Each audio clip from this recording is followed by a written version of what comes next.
with bread and circuses. Few thousand years of manipulation of a big number of people. It didn't really change in the last few thousand years. The essence remained the same. Take care of the basic instincts of a big number of people and you will have mostly undisturbed rule of the same people you are ruling. Pretty simple trick that still works on sleeping masses of people, globally unconscious of the world and events that are happening around them. What can you do to prevent the effects of this simple trick on your mind? Figure out what is bread and what are circuses. Not many people understand the meaning of bread and circuses, and don't realize they live their lives directed by this principle of your rulers. Get ready for a trip. We will have to go back to the beginning of the 2nd century to ancient Rome.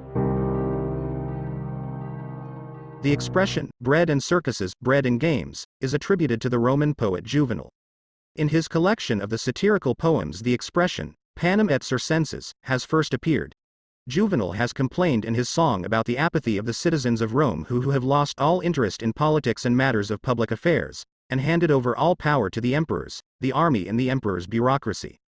The people who replaced all long-term issues with short-term and mindless pleasures. It didn't take long for the rulers of Rome to figure out that if they want a quick affection of the people they have to satisfy the needs of that big mass of people. So what did they do? They began to distribute grain for free. The basic food ingredient which later turned to literally distributing bread for free. Rulers also took care of the entertainment of the people, the circus, opening the doors of their amphitheaters free of charge. Their people could have entertainment with gladiatorial fights but also other activities. By the way, such arenas were usually not free of charge and only the wealthier could pay for tickets to attend such events. Let's compare this with modern times. Imagine that a government gives away 50,000 free tickets for a football game, at the World or European Championship. And also pays for a free lunch for every football match. Imagine such games are played every day. Very quickly that country and its government would become more and more interesting for more and more people. Roman emperors knew very well what they were doing, because without the affections of the people they couldn't rule. The people had to be fed up and the people had to be entertained. Because people without the bread and games, that is circus alone, becomes a dangerous mob.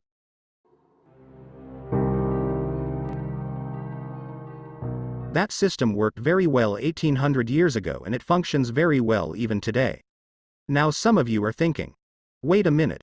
The government for sure isn't giving us free tickets for the games and it sure isn't paying every day for our lunches. That's right. However, you got much better and modern things. Bread and games are adapted for the times we are living in today. Those two things have evolved so much in the last couple of thousand years that they have become independent self-sufficient entities in which affairs the state and the government do not even have to interfere. The Roman Empire was governed by the principle of bread and games, but also by a carrot and a stick, that is repression, which worked very well for multiple centuries on the number of people in those times. This continued for centuries with many different rulers. In the 20th century there was an explosion in population numbers. In the last 100 years the world population has grown by 6 billion people. And soon there will be 8 billion of you. How to control the mass of 8 billion people? Very simple. Through the modern version of bread and circuses. A nation without the bread and games becomes an irrational mob. Of the lowest passions comparable to a pack or a herd of wild animals. In the modern world, bread from the Roman Empire has become your job. A job that brings you your bread. No work, no bread. It's in your interest to have that job, it's in the interest of a state that you have a job. The bigger the unemployment rate, the bigger mass of people is left without one of two key ingredients. The more of those people, the greater the danger for the government itself. How many of you have a job that you like and receive a good salary for that same job? How many of you have a job that you hate, and underpaid for that same job? The great majority of today's population is underpaid for work. Do you receive a minimum for your own needs like food or just enough to cover living costs? Or a little more than this? Just enough so that you are satisfied and just as much so that your dissatisfaction does not become problematic.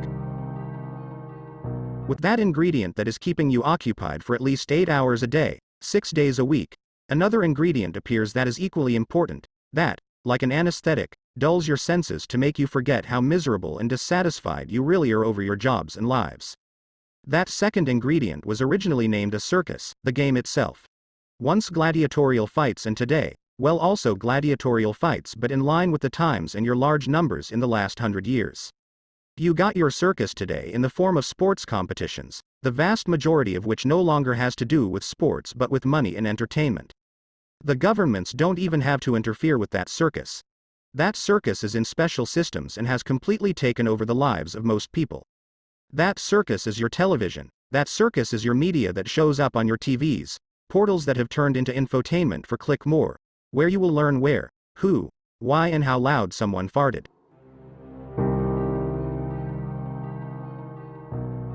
But in such places you will learn nothing that will improve the quality of your life. That circus have become social networks where you can scroll relentlessly for hours over Facebook walls, and places where you, hour after hour, watch picture after picture and video after video. That circus has evolved so much, in comparison to the Roman Empire, that it began independently producing entirely new generations of hypnotized zombies from the earliest childhood. Romans are amateurs for the modern systems. They would at least temporarily activate their systems if they wanted a fast political rise, because you couldn't really have gladiatorial fights all the time. They would simply run out of gladiators and grain too if they would have shared it without a limit and for free. Today's system is a beast that works tirelessly and relentlessly 24 hours a day, 7 days a week, 365 days a year, and has affected a large number of the inhabitants of this planet. The reason why such a simple idea and system is so successful is in fact very simple. People love their drugs in the same way as drug addicts. These drugs of yours are called hormones of happiness. Serotonin, dopamine and oxytocin, you are addicted to these hormones. Every time you satisfy your addictive need, your brain secretes these hormones that make you feel satisfied. We are not talking about the happiness you feel when you hug your loved one. We are talking about activities such as watching television, relentlessly watching your mobile screen, watching any other useless activity on which you have become addicted. That feeling you can't wait to come home after work and then lie down on the couch and turn on the TV and let your brain out to graze, let your mind wander. When you do that and when you turn on the television and lie down on the couch, your brain releases those hormones. The hormones you are literally addicted to. And that's why this trick has been working for thousands of years. Because when you're a dealer who controls the drug supply chain, it's easy to control your customers this way. Because to be a drug addict you don't have to be a street bum like most people imagine drug addicts. We are all drug addicts in one way or another. But the big question is whether you will be like a large mass of people who hypnotized and obediently collect their hormones of happiness without realizing how much they are manipulated, or whether you will get your hormones in a different way. If you think that there is nothing wrong with this way of life, following the rules of bread and games because you feel very good or because you feel fantastic, that feeling is not necessarily good for you. A heroin addict also feels very, very good.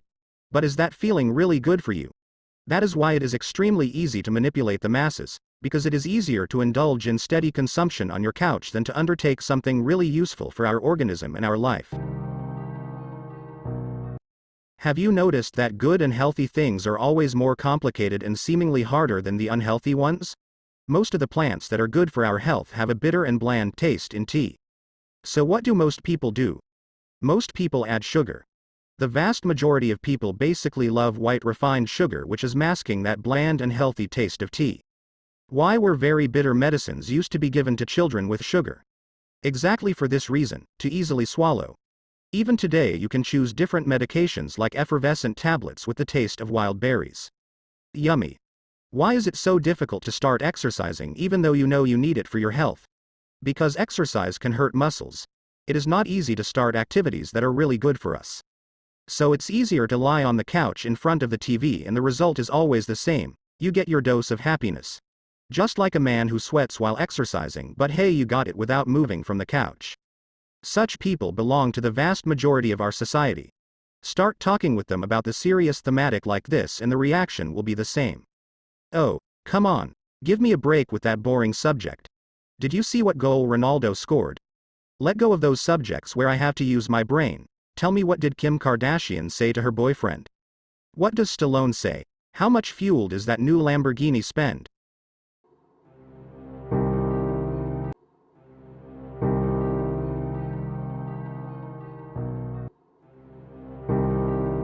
Reality shows, along with 95% of all other media activities, are only a circus aimed at creating the most ordinary, snuggled up and sleeping addicts.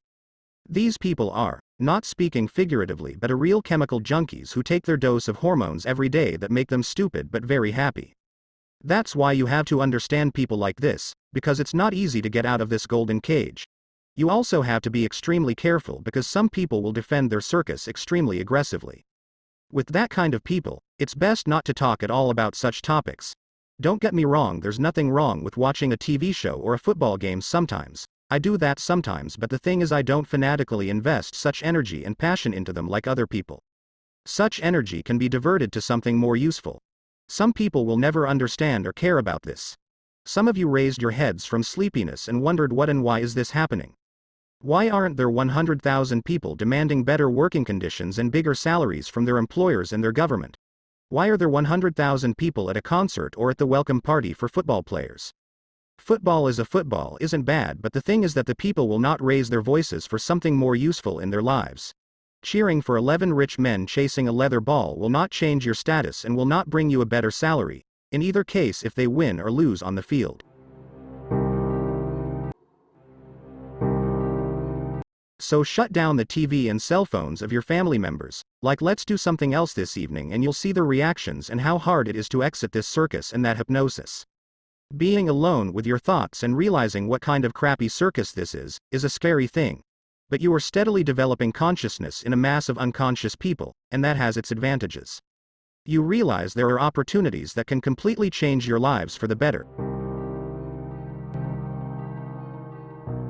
It's a big illusion that you can just leave this game. This game we all play without exception, and there is no way out.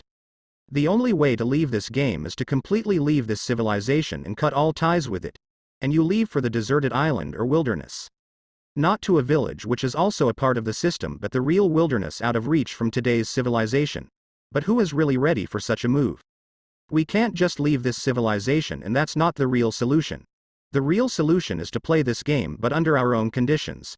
To learn the rules and start playing first, you must realize that you are in this game. Many people are not aware of that and live in their own fantasies until the new meal and a dose of happiness. Many people are sleepers, snugged into the systems that take care of all of you. If they'd wake up, the heads of their leaders would come off. That happened many times in history, and this is why the game was upgraded to a higher level. This game is functioning very well for now. We'll see for how long.